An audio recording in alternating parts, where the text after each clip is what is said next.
में जो मंत्री होते हैं जनरली सब अलग अलग फील्ड के होते हैं और उतने ज्यादा जानकार नहीं होते एजुकेशन के, और जब गवर्नमेंट को किसी मुद्दे को सुलझाना होता है या किसी मुद्दे पे विशेष राय लेनी रहती है, तो वो विशेषज्ञों की एक टीम बनाते हैं।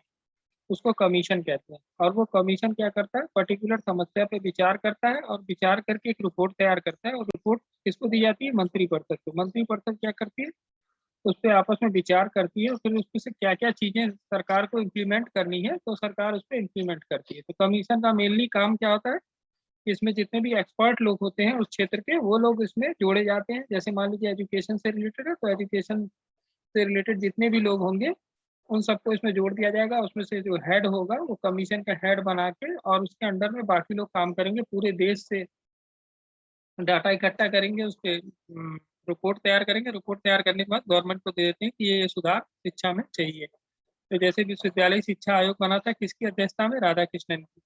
और इसके बाद माध्यमिक शिक्षा आयोग बनाया गया आज़ादी के बाद, कि माध्यमिक शिक्षा में भी सुधार की जरूरत है देश को, और इसके लिए 1952 में ये माध्यमिक शिक्षा आयोग बना। तो स्वतंत्रता प्राप्ति के बाद माध्यमिक शिक्षा के क्षेत्र में तीव्र विकास हुआ, बहुत तेजी से माध्यमिक शिक्षा जो है पे ध्यान दिया जाने लगा, क्योंकि माध्यमिक शिक्षा के बाद ही विश्वविद्यालय शिक्षा आती है। तो माध्यमिक विद्यालयों के निर्माण किए गए, उनमें पढ़ने वाले छात्रों की संख्या में उत्तरोत्तर वृद्धि हुई। उस समय भारत में बहुत कम लोग पढ़ाई की तरफ जाते थे। करीब जब देश आजाद हुआ था, खाली मुश्किल से 10 से 20% लोग ही शिक्षित होना चाहते थे या आगे की शिक्षा चाहते थे। विश्वविद्यालय स्तर पर तक तो कोई जाता ही नहीं था, हाई स्कूल इंटर तक ही लोग पढ़ते थे। तो जिस शिक्षा पे ज्यादा लोग जा रहे थे, हाई स्कूल इंटर तक, उस शिक्षा पे ज्यादा ध्यान दिया गवर्नमेंट ने स्वतंत्रता प्राप्ति के बाद। अतः उन्होंने सामंजस्य स्थापित करने के लिए सन 1948 में केंद्रीय शिक्षा सलाहकार बोर्ड ने सरकार के सामने प्रस्ताव रखा कि माध्यमिक शिक्षा की जांच करने के लिए एक आयोग बनाया जाए। और 1951 में बोर्ड ने अपनी मांग को फिर दोहराया, और उसने बलपूर्वक कहा कि माध्यमिक शिक्षा का पुनर्गठन बहुत ही आवश्यक है, क्योंकि माध्यमिक शिक्षा क्या है, एक मार्गी बन गई। एक मार्गी मतलब, हेलो, एक मार्गी मतलब बताओ कोई, एक मार्गी क्या जो होती है। एक समान हो सबके लिए, एक ही तरीके से प्रो। नहीं, जो आपको खाली सिर्फ एक रास्ते पे ले जा रही हो। ठीक है, एक मार्गी का मतलब है जो एक तरफ ले जा रही हो, क्योंकि ये शिक्षा जो है क्या कर रही थी, सिर्फ शिक्षा प्रोवाइड कर रही थी। और आज जरूरत किस चीज की है, आज क्या मतलब, पुराने समय में भी उसी चीज की जरूरत थी कि किसी चीज को शिक्षित करने से नहीं मतलब है हमको।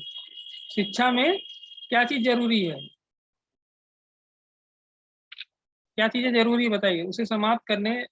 जैसे एक मार्गी शिक्षा का मतलब होता है सिर्फ शिक्षा प्राप्त कर रहे थे लोग, उससे जॉब नहीं प्राप्त कर पा रहे थे, या लोग उससे आगे नहीं बढ़ रहे थे, डिग्रियां मिल रही थी, तो उसे समाप्त करने या नौकरी की खोज में भटकने के अलावा कोई मार्ग नहीं था। आज क्या है शिक्षा का उद्देश्य, मेन उद्देश्य क्या है, लोग शिक्षित क्यों होना चाहते हैं, उनको जॉब मिल जाए, यही ना। आज की डेट में भी लोग वही चाहते हैं कि पढ़े लिखे और उनको जो है पढ़ने के बाद उनके अनुसार नौकरी मिल जाए। तो मेन मेन उद्देश्य यही था। और आज क्या है जरूरत, नई शिक्षा नीति में भी उसी चीज की बात की जा रही, पुरानी शिक्षा नीतियां जितनी थी उसमें भी यही बात थी, क्या कि हम जो है स्किल बेस्ड एजुकेशन लाएं। किसकी बेस, स्किल, मतलब हमारे पास कुछ ऐसा पढ़ाया जाए कि लोग रोजगार की तलाश में ना जाए, बल्कि स्वरोजगार करें, और स्वरोजगार करने के साथ साथ 10 लोगों को और रोजगार दें। तो वो स्किल्ड एजुकेशन। तो आयोग की नियुक्ति की आवश्यकता क्यों हुई थी, कि राष्ट्रीय स्तर पर अनेकों समस्याएं थी कि माध्यमिक शिक्षा किसी न किसी प्रकार से प्रभावित होती रहती। इन समस्याओं में पहली समस्या ये थी कि 14 वर्ष तक के बालकों के लिए अनिवार्य और निःशुल्क शिक्षा व्यवस्था। कारण ये था कि जब देश आजाद हुआ तो देश में गरीबी बहुत थी, और गरीबी की वजह से बहुत लोग शिक्षा नहीं लेते थे, क्योंकि बड़ी जो आगे की शिक्षा थी वो महंगी थी, और उसके लिए लोगों को फी पेड करनी पड़ती थी, जो कि लोगों के पास नहीं था। तो सरकार को सुझाव दिया गया कि भाई 14 साल तक के जो बच्चे हैं उनकी जो है सरकार जो है व्यवस्था करे अनिवार्य और निःशुल्क शिक्षा की, कि अगर नहीं वो उनके पास पैसा है तो गवर्नमेंट उनको पढ़ाए।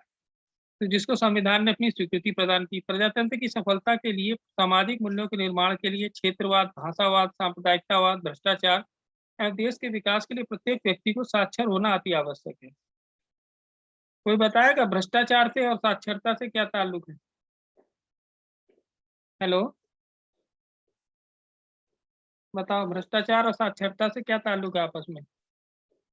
कैसे मिटाया जा सकता है भ्रष्टाचार को? साक्षर होने से। साक्षर अगर आप हो जाएंगे तो कानूनों की जानकारी हो जाएगी, और कानूनों की जानकारी हो जाएगी तो आप अपने हक को जानेंगे, और आपको लगेगा कि ये कानून में नहीं है और अगला हमसे जो है गलत आचरण कर रहा है या गलत पैसे मांग रहा है, तो आप उसके खिलाफ लिखा पढ़ी करेंगे। आपको मालूम होगा कि कहाँ शिकायत की जा सकती है। तो भ्रष्टाचार को कम करने में शिक्षा बहुत योगदान देती है। अभी देख कानून आया ना भारत में, किस चीज का? सूचना का अधिकार 2005 में आया।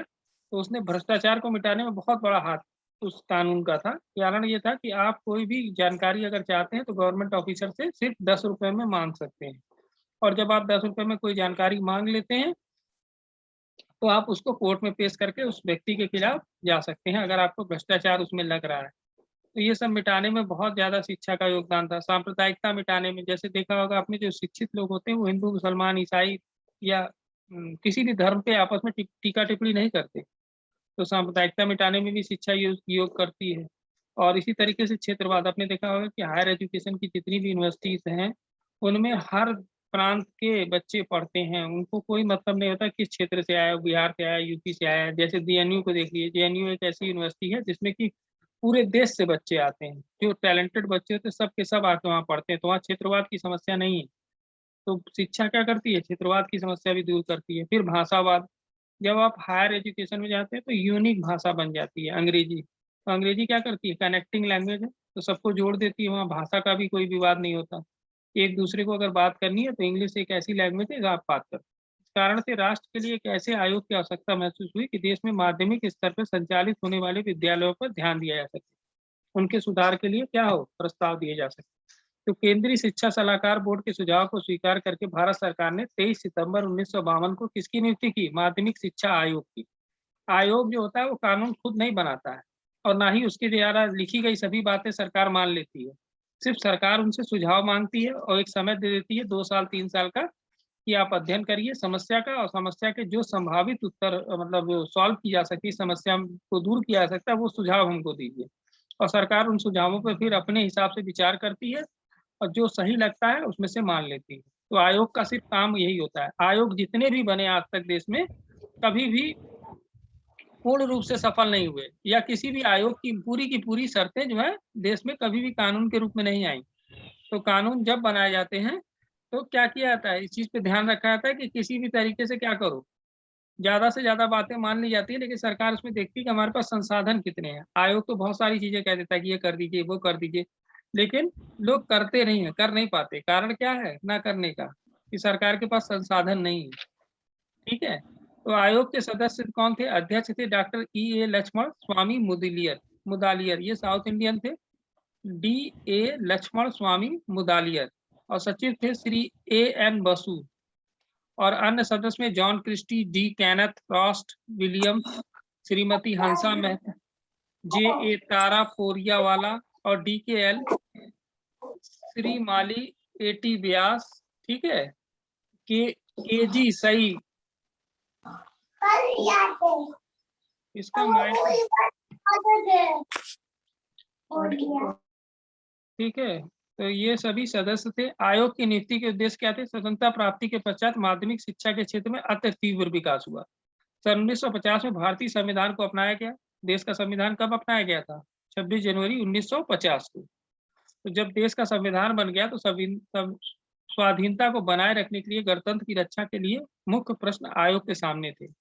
अगर किसी देश का संविधान बन गया तो ये भी जरूरी है कि उस संविधान को लंबे समय तक बनाए रखा जाए और देश में क्या हो, लोकतांत्रिक सरकार हो। तो इसके लिए भी शिक्षा को उस तरीके से कन्वर्ट करना था कि लोग जो है लोकतंत्र की को समझ सके और लोकतंत्र का ज्यादा से ज्यादा फायदा उठा सकें। तो राजनीतिक स्वाधीनता के पश्चात प्रजातांत्रिक व्यवस्था है जिसके लिए शिक्षा प्रणाली ऐसी होनी चाहिए कि मनोवृत्ति व आदतों का विकास कर सके। अच्छा, तो अब भारत देश जो साधन संपन्न होते हुए भी निर्धन है, जिसमें शिक्षा, भारत साधन संपन्न होते हुए भी निर्धन है। कोई बताएगा क्यों? हेलो, बताओ, तुम लोग कुछ बोल नहीं रहे हो। हेलो। भारत साधन संपन्न होते हुए भी निर्धन है, कारण क्या है? भारत सर, में क्योंकि भारत में बहुत सारी जनसंख्या भी है, जितना हो पाता है उसके मुताबिक उतना नहीं हो पाता है। इसीलिए वो निर्धन है। हर लोग को वो चीज़ नहीं मिल पाता है, जनसंख्या के कारण बहुत सारे। हम्म, एकदम सही कारण है, जनसंख्या के कारण भी हमें नहीं मिल पाता। दूसरी चीज ये है कि हम साधन संपन्न हैं, मतलब हमारे पास रिसोर्सेज हैं, लेकिन फिर भी हम हुँ, नहीं कर पा रहे क्योंकि टेक्नोलॉजी डेवलप नहीं है। जैसे अभी सीरम इंडिया है, वो कोविड का वैक्सीन बना रही है, लेकिन उसकी एक हुँ, कैपेसिटी है। ठीक है, उसकी एक कैपेसिटी है कि वो 2 लाख टीके या इतने टीके ही महीने भर में बना सकती है। 20 करोड़ का जो है उसका लक्ष्य है। और अगर पूरे देश को टीके लगाने हो तो उसको बनाने में दिसंबर तक का समय उसने मांगा है, कि हमको दिसंबर जनवरी तक का समय चाहिए, तब हम सब इतने टीके बना पाएंगे कि पूरे देश को लग जाए। तो दिक्कत क्या आ रही है कि हम साधन तो है हमारे पास, टेक्नोलॉजी भी है, सब कुछ है, लेकिन क्या दिक्कत आ रही है, कच्चा माल नहीं। ठीक है, और टेक्नोलॉजी है भी तो हम विदेशों पर निर्भर हैं। तो इस वजह से हम साधन संपन्न होते हुए भी निर्धन हैं। इसके शिक्षा को राष्ट्रीयता व उत्पादन कुशलता में योग देना चाहिए। अब भारत ने बहुत सारी चीजें खुद की हैं। जैसे आपने देखा होगा, ऑक्सीजन की कमी आई तो लोग ऑक्सीजन एक मशीन होती है जिसको भारत में एक अलीगढ़ यूनिवर्सिटी का इंजीनियर था, मोहम्मद इस्फाक नाम था। उन्होंने क्या किया, उसका चाइना से वो मशीन आ रही थी, उसकी कॉस्ट भी ज्यादा थी, 2 लाख रुपए करीब पड़ रही थी। उस मशीन को उसने 65 या 70 हजार रुपए में बनाया अपने इंडियन सामान से। ठीक है, तो ये चीजें हैं। अगर लोग सीखें तो क्या कर सकते हैं, आगे बढ़ सकते हैं। और थोड़ा सरकार की मदद चाहिए, सरकार ने अगर माल उपलब्ध करा दिया तो उसने बना दिया। इस समय तो सरकार जाग गई, लेकिन जनरली सरकार नहीं जागती, सरकार मदद नहीं करती लोगों की, और इस वजह से बहुत सारी चीजों का निर्माण नहीं हो पाता देश में। तो साधन हो, दिमाग होते हुए, ब्रेन होते हुए भी यूज नहीं हो पाता है। शिक्षा प्रणाली सांस्कृतिक पुनर्जागरण करने वाली होनी चाहिए। मतलब शिक्षा की प्रणाली। जैसे मंगल सर, हम्म। जैसे मंगल मिशन पे जाने के लिए सरकार उतना वो नहीं दे पाता है इसरो में, इसीलिए वो नासा को, ज्यादातर लोग नासा में चला जाता है। इंडिया में उतना वो डेवलप, मतलब पैसा वो नहीं दे पाता है, इसीलिए हम्म। उन लोग को जाना पड़ता है। क्योंकि हम्म। यहाँ के सरकार तो ज्यादातर, यहाँ इतनी गरीबी है उन लोग को देखने में, और बहुत सारे संकट आ जाते हैं, उन्हीं में पैसे को खर्च करना पड़ता है, लेकिन जो डेवलप होता है उनमें वो पैसा नहीं लगा पाता है, जिसके चलते आज हमारा भारत थोड़ा सा पीछे है। एकदम सही। अभी भारत ने, अभी इतना कोरोना फैला हुआ है, पूरी दुनिया परेशान है, लेकिन चाइना ने अभी मंगल पे परसों ही जो है अपना यान भेजा, और वहां पे कैमरा भी भेजा, और उस पर रिसर्च भी शुरू कर दी। और पूरी दुनिया परेशान है कि आखिर ऐसा, मतलब पूरी दुनिया इस समय कोरोना से लड़ रही है और वो मंगल पे जा रहा है। यानी उसके पास टेक्नोलॉजी भी है, पैसा भी है, उसने कमाया भी। और आज की डेट में सभी दुनिया के जो बड़े देश थे जिन्होंने वैक्सीन को डेवलप किया, वो वैक्सीन बेचने की टेक्नो वो देख रहे थे कि किस तरीके से हम पूरी दुनिया में वैक्सीन बेचेंगे। तब तक चाइना ने अपनी 4 या 6 वैक्सीन को अप्रूवल दिला दिया डब्ल्यूएचओ से। और कैसे दिलाया, उसने कहा कि हम आधा फ्री देंगे आप। तो आधा फ्री दे रहा है और आधे को बेच रहा है। फिर भी उसने मार्केट के 60 देशों, मतलब दुनिया के 60 देशों को वैक्सीन जो है सप्लाई करना शुरू कर दिया। तो उसने मौके का फायदा उठाया। हम भारत की सरकार बहुत देर में जागती, तो इस वजह से हम थोड़े पीछे रह जाते। ठीक है, साइंस में भी टेक्नोलॉजी में भी होते हुए संसाधन हम आगे नहीं बढ़ पाते, क्योंकि सरकार उतना इन्वेस्ट नहीं करती अपने सरकारी ही डिपार्टमेंट्स में।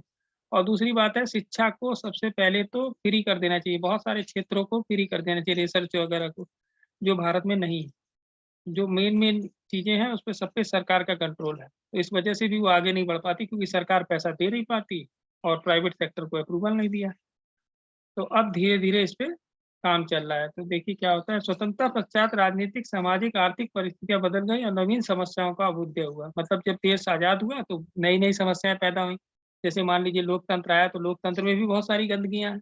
लोकतंत्र की गंदगी दूर होनी चाहिए। जैसे लोग दल बदल देते हैं, पार्टी सरकारें गिरा देती हैं, लोग एक दल छोड़ के दूसरे दल में चले जाते हैं, या अपराधी चुनाव लड़ते हैं। तो इस तरह की बहुत सारी राजनीतिक गंदगियां भी थी, तो उनको दूर करने की जरूरत थी। सामाजिक भी थी, सामाजिक कुरीतियां चली आ रही थी, बहु विवाह, बाल विवाह। ठीक है, जब देश आजाद हुआ था तो ये सब था। तो इन सबको अब तो दूर हो गया। जैसे अभी जाके एक कुरीति दूर हुई है, 3 तलाक वाली। तो ये सामाजिक बुराई थी, तो अब जाके दूर हुई। आर्थिक परिस्थितियां बदल गई। अब आर्थिक परिस्थितियों को भी बदलने की जरूरत थी, क्योंकि जब भारत आजाद हुआ था तो ना तो अन्न में आत्मनिर्भर था, ना ही दूध में आत्मनिर्भर था। तो हरित क्रांति आई और श्वेत क्रांति आई। तो हरित क्रांति आई तो अनाज में हम आत्मनिर्भर हुए, और जब श्वेत क्रांति आई तो हम दूध में आत्मनिर्भर हुए। तो ये सब चीजें पढ़ाई की वजह से हुई। तो यह आवश्यक हो गया कि सावधानी पूर्वक परीक्षण करके प्रत्येक स्तर पर शिक्षा के उद्देश्य निर्धारित हो, मतलब हर स्तर पे, प्राथमिक शिक्षा, तृतीयक शिक्षा या माध्यमिक शिक्षा या विश्वविद्यालय शिक्षा, सब पर निर्धारित हो। तो वक्तव्य केवल विद्यमान स्थिति के लिए नहीं होते, परंतु अपितु इनके विकास की दशा, प्रकृति, समाज व्यवस्था के भविष्य निर्धारण करने के लिए होती है। जैसे हम आज की शिक्षा को रखेंगे अपनी को, उससे हमारा भविष्य निर्धारित होगा। जैसे अब जाके इतने साल बाद सरकारों को ये समझ में आया कि जो बच्चा जो विषय पढ़ना चाहता है उसको वो विषय पढ़ने दिया जाए, ना कि उसको बात किया जाए कि तुम साइंस पढ़ते हो तो फिजिक्स केमिस्ट्री मैथ पढ़ोगे, या फिजिक्स केमिस्ट्री बायो पढ़ोगे, आर्ट्स पढ़ते हो तो तुम सिर्फ यही सब्जेक्ट पढ़ सकते हो, दूसरे सब्जेक्ट नहीं पढ़ सकते। अब जाके सरकारें जागी तो नई शिक्षा नीति में ये चीज आई कि आप अगर कला भी पढ़ना चाहते हैं साइंस के साथ, तो आपको कला भी एक विषय के रूप में मिल जाएगा। या आपको कोई साइंस का एक विषय अच्छा नहीं लगता, केमिस्ट्री नहीं अच्छी लगती, तो केमिस्ट्री छोड़ के आप आर्ट्स का या कॉमर्स का कोई एक सब्जेक्ट ले सकते हैं। तो ये सब व्यवस्था अब नई शिक्षा नीति में आके सुधरी, मतलब देश के आजाद होने के इतने साल बाद। ठीक है, 47 में देश आजाद हुआ उधर जो है, और 21 इधर, इतने साल बाद सरकारों को समझ में आया कि शिक्षा में क्या सुधार की जरूरत थी। तो आयोग का कार्यक्षेत्र, आयोग के कार्यक्षेत्र क्या थे, कहाँ-कहाँ काम करना था, तो भारत की तत्कालीन माध्यमिक शिक्षा के सभी पहलुओं की जांच करने का अधिकार उनको दिया गया था। जैसे जब आयोग बनाए जाते हैं ना, तो उनके काम भी निर्धारित कर दिए जाते हैं कि आपको इतना ही करना है, इसके आगे आपको रिसर्च नहीं करनी है, मतलब इस पे काम नहीं करना। तो माध्यमिक शिक्षा के पुनर्गठन और सुधार के लिए मुख्यतः निम्नलिखित बारों में सुझाव देना था किसको, आयोग को। माध्यमिक शिक्षा के उद्देश्य क्या हो, संगठन क्या हो, और माध्यमिक शिक्षा का पाठ्यक्रम क्या हो। फिर माध्यमिक शिक्षा का प्राथमिक शिक्षा, बेसिक शिक्षा, उच्च शिक्षा से संबंध क्या हो। विभिन्न प्रकार के माध्यमिक विद्यालयों में आपस में क्या रिलेशन हो। माध्यमिक शिक्षा से संबंधित अन्य समस्याएं जिसके संपूर्ण देश के लिए उनकी आवश्यकताओं, साधनों, अनुकूल, उपयुक्त और माध्यमिक शिक्षा प्रणाली प्रदान की जा सके। अभी आप देखेंगे कि हमारे में माध्यमिक शिक्षा में दो व्यवस्था है। एक तो स्टेट लेवल की एजुकेशन है, जो स्टेट बोर्ड चलाते हैं, और दूसरी केंद्रीय सेंट्रल लेवल की है, जैसे सीबीएसई चलाती है, और एक प्राइवेट बोर्ड भी है, कौन सा, आईसीएसई। तो वो भी माध्यमिक शिक्षा प्रोवाइड करती है, और तीनों के सिलेबस को देखेंगे तो तीनों में अंतर है। तो इस वजह से थोड़ी सी कंट्रोवर्सी खड़ी होती है। अब जाके यूपी गवर्नमेंट ने सीबीएसई के कोर्स को अपना लिया है, मतलब अब सीबीएसई का ही जो एनसीईआरटी का सिलेबस है वही चलेगा यूपी में। लेकिन अभी आईसीएसई ने नहीं अपनाया, लेकिन सरकार ने उनको भी कहा है कि जल्दी आप अपना लीजिए, नहीं तो आप अपनी बोर्ड को हटा लीजिए। तो ये चीजें हैं, एक जैसा सिलेबस होना चाहिए पाठ्यक्रम। जैसे अभी गोरखपुर विश्वविद्यालय ने मना कर दिया कि जो राज्य सरकार ने कहा कि कॉमन आप सिलेबस रखिए, सभी राज्य के जितने भी विश्वविद्यालय हैं सबका जो पाठ्यक्रम हो वो एक हो। लेकिन गोरखपुर विश्वविद्यालय कुलपति ने उसको कल मानने से मना कर दिया, कहा कि नहीं, हम नहीं मानेंगे, हम अपना ही पाठ्यक्रम चलाएंगे। ठीक है, तो ये सब थोड़ी सी दिक्कतें हैं। क्या मान लीजिए इस विश्वविद्यालय से पढ़ा हुआ बच्चा अगले विश्वविद्यालय में जाता है तो उसको सिलेबस अलग मिलेगा। हो सकता है वो ग्रेजुएशन वो पेपर पढ़ लिया हो और उसको वहाँ पीजी में पढ़ना पड़े, या पीजी में उसको बिल्कुल ही नया पेपर मिल जाए। तो ये सब दिक्कतें हैं।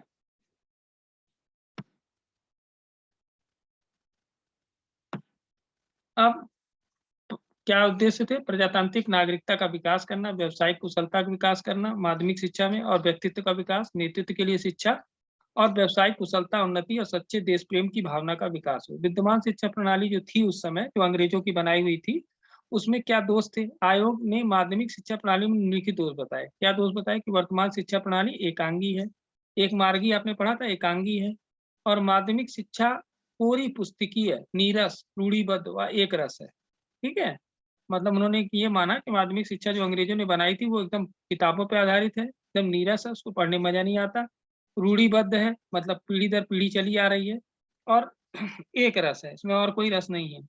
तो यह शिक्षा विभिन्न मनोवृत्ति के छात्रों के लिए उपयुक्त नहीं है। जैसे शिक्षा जो प्राप्त करते हैं छात्र, उनकी भी मनोवृत्ति अलग अलग होती है। कुछ जो बच्चे होते हैं जो लर्निंग कैपेसिटी ज्यादा होती है, कुछ की प्रदर्शन करने की कैपेसिटी ज्यादा होती है, तो उनके लायक विषय नहीं थे उनमें। अलग अलग मनोवृत्ति के छात्र छात्रों के लिए अलग अलग विषय की सुविधा इसमें नहीं थी उस समय, अंग्रेजों की बनाई शिक्षा नीति में।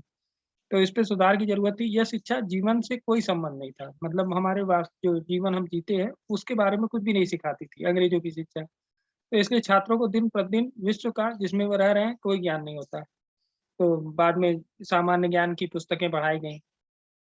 यह शिक्षा में व्यवहारिक जीवन का तनिक भी ज्ञान नहीं प्राप्त होता। तो व्यवहारिक जीवन वही है जो हम लोग डेली जीते हैं, उसके बारे में कोई जानकारी किताबों में नहीं होती, और अभी भी नहीं है। ठीक है, इतने साल के बाद भी कोई ऐसा ज्ञान नहीं है जो आप स्कूल के कोर्स से प्राप्त करते हैं और व्यवहारिक जीवन में यूज़ करते हैं, गणित को छोड़ के। गणित और विज्ञान के कुछ ऐसे वो हैं जो आप दैनिक जीवन में प्लस माइनस गो जोड़ घटाव, बाज़ार जाते हैं, चीज़ें खरीदते हैं, ठीक है? विज्ञान के भी कुछ सिद्धांत आपके जीवन में यूज़ होते हैं, लेकिन बाकी जो सिद्धांत हैं वो अभी भी नहीं यूज़ होते। यह शिक्षा बोझिल है, बोझिल माने लेंदी है, पाठ्यक्रम दोषपूर्ण है और शिक्षण विधियाँ व परीक्षाओं पर अत्यधिक बल दिया गया है। तो अब परीक्षा पे भी बहुत ज़्यादा सुधार हो रहा है। जैसे अब वो होता है ना कि एसए और एफए होता है स्कूलों में, मतलब आप महीने-महीने टेस्ट लेते रहिए और उसके बाद जाके 2 जो है आप सेमेस्टर एंडिंग पे टेस्ट लीजिए, एक छमाही और एक सालाना एग्ज़ाम। तो ये एक प्रणाली आई असेसमेंट की कि मतलब जो हम पढ़ा रहे हैं वो बच्चे के पास जा रहा है कि नहीं जा रहा है और अगर जा रहा है तो कितना जा रहा है। किस बच्चे पे ध्यान देने की ज़रूरत है और किस बच्चे को बिल्कुल ध्यान देने की ज़रूरत नहीं है। तो ये हमको असेसमेंट से पता चल जाता है बच्चों के। तो असेसमेंट कब होता था? एकदम पढ़ाई के लास्ट में, तो वो उस व्यवस्था को बदला गया। अब असेसमेंट क्या है? हर लेसन को पढ़ाने के बाद असेसमेंट करेगा टीचर और उसके बाद वो आगे बढ़ेगा। तो ये सब चीज़ें सुधार आई माध्यमिक शिक्षा में, तो इसकी बात की इन्होंने। उसके बाद इस शिक्षा में विभिन्न प्रकार के पाठ्यक्रमों के लिए कोई स्थान नहीं था। मतलब अलग-अलग चीज़ों के सब्जेक्ट नहीं थे, सब्जेक्ट कॉमन थे। जैसे अभी आप देखिए सीबीएसई में हाई स्कूल तक कॉमन है, कोई स्ट्रीम नहीं होती है। अपने यूपी बोर्ड में तो है स्ट्रीम, लेकिन सीबीएसई में कोई स्ट्रीम नहीं होती है। फलतः छात्र शिक्षा समाप्त करने के बाद उचित प्रकार की नौकरी पाने में असफल रहते थे, स्ट्रीम ना होने की वजह से। उस समय स्ट्रीम नहीं थी, अब जो है स्ट्रीम है, आर्ट्स, कॉमर्स, साइंस। तो पहले स्ट्रीम नहीं होती थी। माध्यमिक शिक्षा में उन विषयों के प्रति उचित ध्यान नहीं दिया जाता था जो सामाजिक दृष्टि से आवश्यक है। फिर अंग्रेजी भाषा शिक्षा का माध्यम अध्ययन का अनिवार्यता विषय है, अतः जिन छात्रों को इसका पर्याप्त ज्ञान नहीं होता वे उसका अध्ययन नहीं कर पाते। तो इन्होंने इस चीज़ पे भी जोर दिया कि अंग्रेजी पढ़ाई जाए हर स्तर पे, क्योंकि पहले अंग्रेजी उतनी अनिवार्य नहीं थी। वही लोग पढ़ते थे जो पढ़ना चाहते थे, बाकी लोग अपने वही जिन भाषाओं के जानकार होते थे जैसे संस्कृत, उर्दू, तो उसी भाषा में पढ़ते थे। तो उसका उन्होंने कहा कि नहीं, अंग्रेजी सबको पढ़ाई जाए। अध्ययन की विधियाँ परंपरागत हैं, ट्रेडिशनल हैं, जैसे गुरुकुल व्यवस्था चली आ रही थी पुराने ज़माने में, या बुद्धिस्ट मठ, बुद्ध उसमें मठ होते थे, या मुस्लिमों में मदरसे या मकतब होते थे। तो उस चीज़ को उन्होंने मना किया, कहा परंपरागत शिक्षा जो है नहीं होनी चाहिए, उससे बहुत बुरा इफ़ेक्ट जा रहा है। शिक्षण की विधियाँ छात्रों के विचारों की स्वतंत्रता, क्रिया की रुचि, सहकारिता की भावना आदि विकास नहीं कर रही है। तो मतलब शिक्षण ऐसा होना चाहिए कि जो बच्चे को सामाजिक भी बनाए। सहकारिता मतलब होता है मिलकर काम करने की भावना, तो वह विकसित नहीं हो रही है। कक्षाओं में छात्रों की संख्या इतनी अधिक होती है कि अध्यापक उन्हें उचित प्रकार से पढ़ा नहीं पाते। ये भी एक दिक्कत है। ये दिक्कत तो आज भी है कि नहीं? हेलो? हाँ सर। हाँ, ये दिक्कत आज भी है हमारे वहाँ। वैसे नियम तो ये है कि 30 बच्चों पर 1 टीचर होना चाहिए और उसके बाद सेक्शन बाँट देना चाहिए। लेकिन ऐसा है नहीं सर, और सबसे बुरी हालत सरकारी स्कूलों की है, क्योंकि सरकारी स्कूलों में सेक्शन होते ही नहीं। अब 9 की क्लास है तो एक ही क्लास में 60 बच्चे, 70 बच्चे घुसे रहते हैं। और अगर प्राइवेट स्कूलों में जाइए तो ए, बी, सी, डी, जहाँ 30 से 35 बच्चे हुए वो फट से सेक्शन बाँट देते हैं। उनके वहाँ हुँ, ये चीज़ सुविधाएँ अच्छी हैं। अगर गोरखपुर के ही कुछ इंग्लिश मीडियम को देखिए तो एफ, जी तक सेक्शन है, एक ही क्लास में। Yes sir, yes, yes. तो ये दिक्कत हमारे सरकारी स्कूलों में है कि छात्रों की संख्या इतनी अधिक नहीं चाहिए कि अध्यापक उसको पढ़ाते समय ध्यान ही ना दे पाए कौन बच्चा क्या हरकत कर रहा है। वो सिर्फ़ कोर्स कंप्लीट करता है।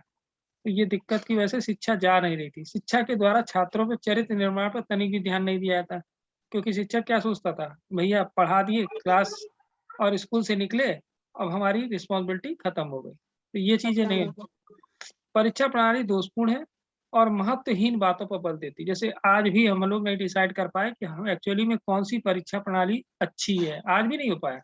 क्योंकि अभी ये हो रहा है ना कि प्रमोट करने से पहले क्या किया जाए। तो बहुत सारे लोगों ने भी कहा कि भाई जो बीएड का कोर्स है वो प्रोफेशनल कोर्स है, इनका ऑब्जेक्टिव एग्ज़ाम लिया जाए, तब इनको प्रमोट किया जाए। लेकिन अगर ऑब्जेक्टिव होगा तो क्या होगा? बताएगा कोई? अगर ऑब्जेक्टिव इम्तिहान लिया जाए बीएड का तो क्या होगा? बताइए, कोई जना बताओ? अगर ऑब्जेक्टिव इम्तिहान हुआ बीएड का सेकंड ईयर का तो क्या होगा? बहुत सारे बच्चे फेल हो जाएँगे। उसका कारण है कि ऑब्जेक्टिव जो परीक्षा होती है वो एक-एक लाइन पर जोर देती है। पाठ में से कहीं से पूछा जा यस, सकता है और यस डिस्ट्रक्टिव सर। जैसे हुँ, स्कूलों में होता था हुँ। ऑब्जेक्टिव का एग्ज़ाम, हाँ, तो वही।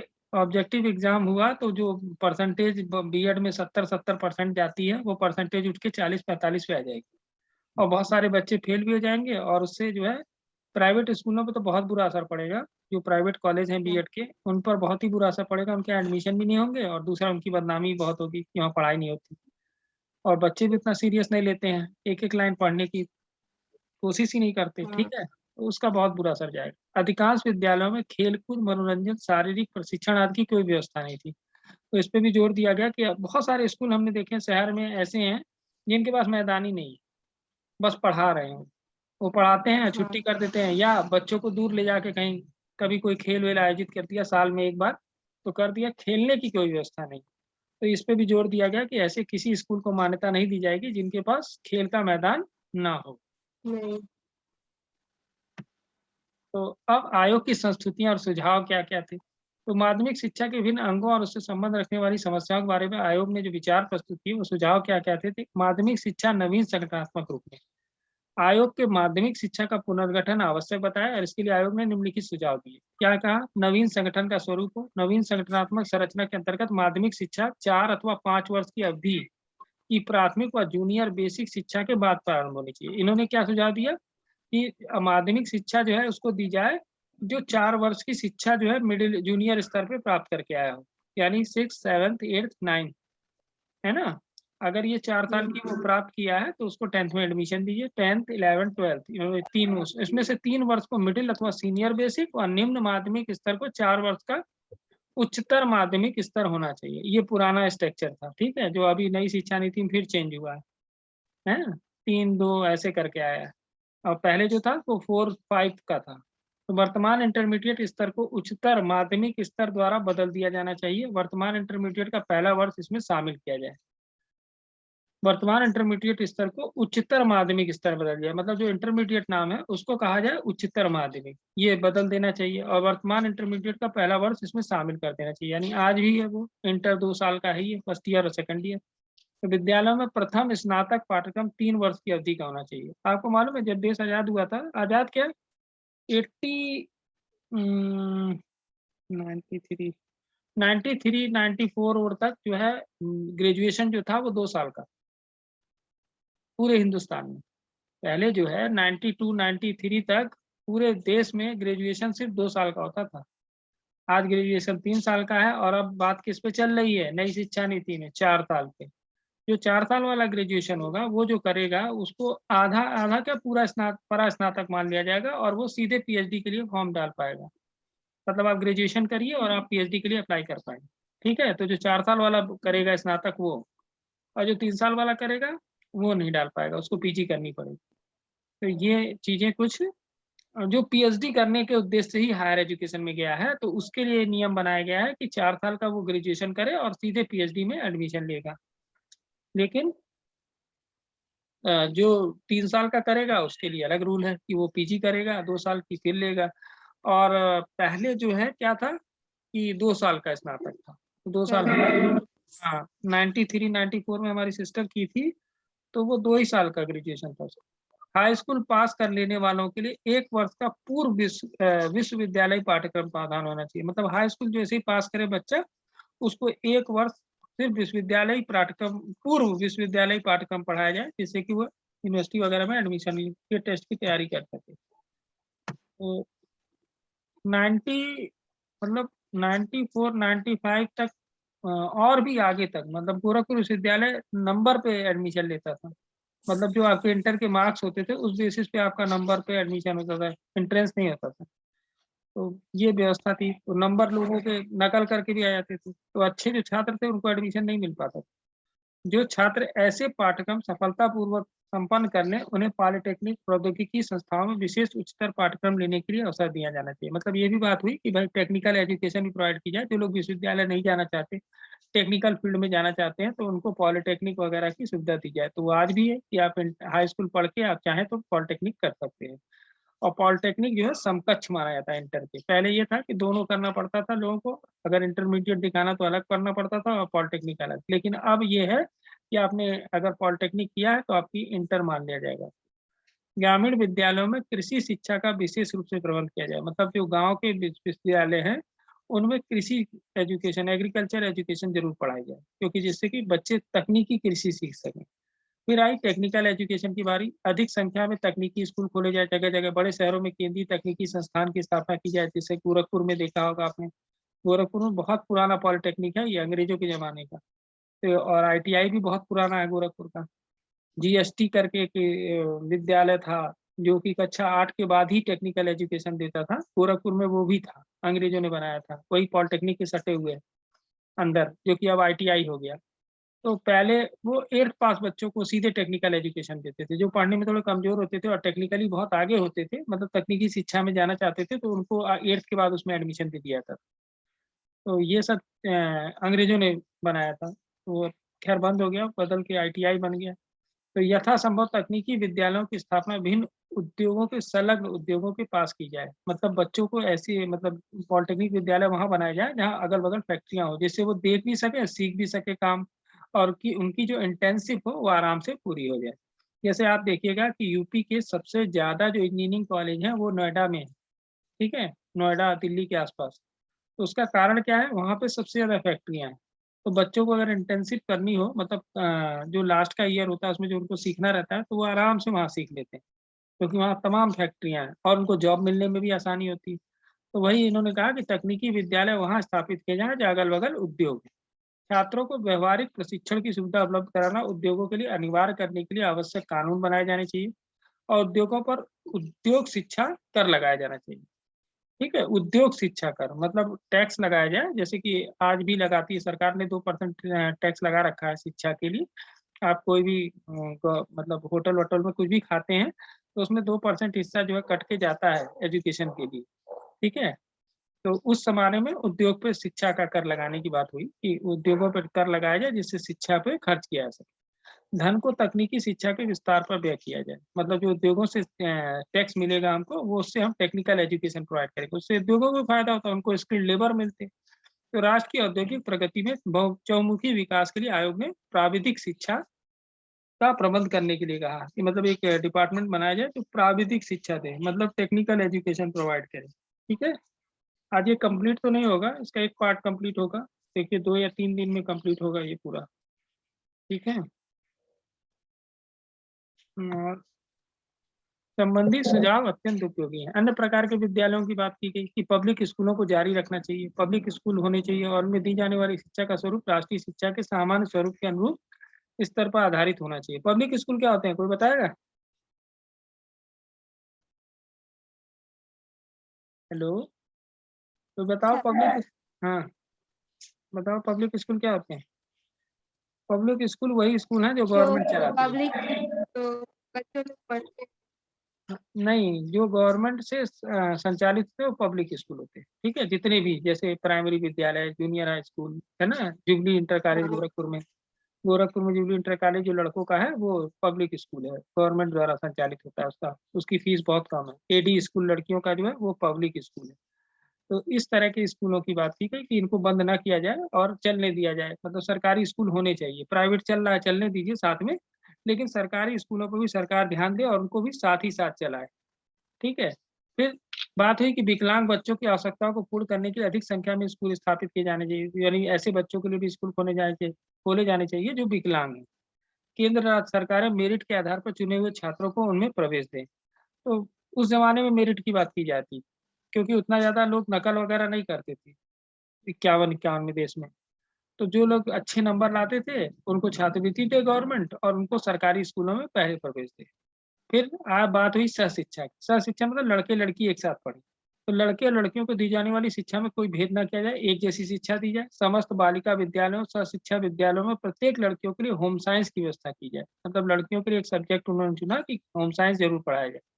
लड़कियों के लिए राज्य सरकार के क्षेत्रों की आवश्यकता अनुसार यथासंभव अलग स्कूल खोलने चाहिए। अगर मतलब इंटर तक की अगर बच्चियाँ हैं, तो उनके लिए स्टेट गवर्नमेंट को चाहिए कि लड़कियों के लिए अलग स्कूल खोलें। अगर जहाँ स्कूल नहीं है, वहाँ सहशिक्षा दें। सहशिक्षा कहाँ देने की बात हो रही है? जहाँ स्कूलों की व्यवस्था नहीं है लड़कियों के लिए। लेकिन अगर व्यवस्था है, तो राज्य सरकारें जल्दी से जल्दी लड़कियों के लिए अलग स्कूल खोलें। सहशिक्षा के स्कूलों में लड़कियों की आवश्यकता की पूर्ति के लिए निश्चित संख्या में अध्यापिकाओं की नियुक्ति की जाए। मतलब ऐसे नहीं कि सिर्फ जेंट्स टीचर हों, उनके लिए लेडीज टीचर भी रखी जाए, नियुक्ति की जाए, उसके नियमों में कठोरता से पालन किया जाए। तो इसकी आयोग ने सुझाव दिया।